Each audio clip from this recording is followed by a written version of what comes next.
আসসালামু আলাইকুম। এই মুহূর্তে একটা সেল আপডেট আর সেল করলাম এই রোড মাত্রা রেপিডো বাইকটা এই ভাইয়ের কাছে। ভাই কিছু লোক আবার কমেন্টে বলাবলি করে যে আপনার কাছে একটা গাড়ি যে পোস্ট করেন যে গাড়িটা আছে পরে গিয়ে শোরুমে গিয়ে দিয়ে এরকম গাড়িটা নাই। ভাই দেখেন আসার কিছুক্ষণ পরেই কিন্তু ভাই সেল আপডেট 10 মিনিট হবে, 10 মিনিট পরেই কিন্তু আবার সেল আপডেট হয়ে যাচ্ছে। এরকম প্রতিনিয়ত হচ্ছে ভাই। তাহলে আমরা কি করতে পারি ভাই? এত দূর থেকে আসি আপনাদের গাড়ি পাই না, এরকম প্রশ্ন থাকে আপনাদের মনে। তো ভাই কত থেকে আসলো, কত টাকা নিল, সে সম্বন্ধে জানবো ভাই ফেসবুক থেকে। আসসালামু আলাইকুম ভাই। ওয়ালাইকুম সালাম। ভাই এটা যত টাকা লেনদেন হয়েছে সম্পূর্ণ টাকা পে করে এসেছে? হ্যাঁ, পেড তো হয়ে রয়েছে। এখন এটা ছাড়া আপনি কোথায় যাবেন? ঢাকা। ঢাকা। তো এটা সম্পূর্ণ পেপার বুঝে পাইছেন? জি পাইছি। চালা ভালো লাগছে সেজন্যই তো নিলেন।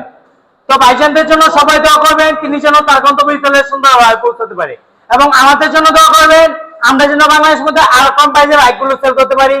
আর আমাদের লোকেশন তো প্রত্যেকে জানা আছে, নরসিংদী জেলা মাধবদী বাস স্ট্যান্ড, শীতলাবাড়ি মোড়, মি টাওয়ারে আন্ডারগ্রাউন্ডের নিচে আমাদের সম্রাট বাইকেলে অবস্থিত। আল্লাহ হাফিজ।